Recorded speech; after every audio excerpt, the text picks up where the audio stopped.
Ó sọ fún mi lẹ́ẹ̀kan pé ilé dádì àti mọ́mí ẹ̀ òun lélẹ̀ àbí ilé èyí o ilé màmá rẹ ni ilé èyí o ilé bàbá rẹ ni kò má wọlé o ilé èyí o kí ilé èyí o ilé bàbá rẹ ni.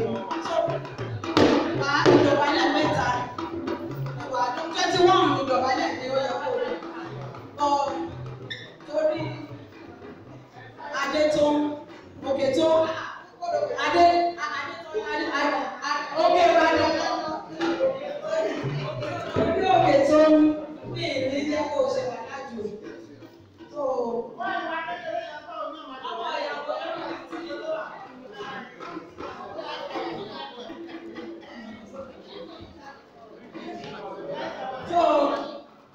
in the name of the Father, the Son, and the Holy Spirit. Daddy àti mọ́mì, ọmọ yín ti wọlé dé, ẹ fi tọkàntọkàn, tinútinú, ẹ fi gbàdúrà fún ọmọ yín.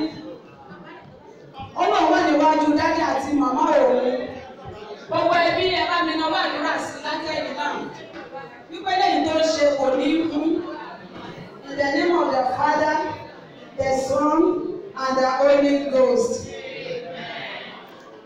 Praise the Lord. Tọ́lá dìde, ìdọ̀bálẹ̀ kejì. Ó lọ sí ọ̀dọ̀ gbogbo ẹbí. Ó ti lọ ti dájú àti mọ́mì. Ẹ dìde.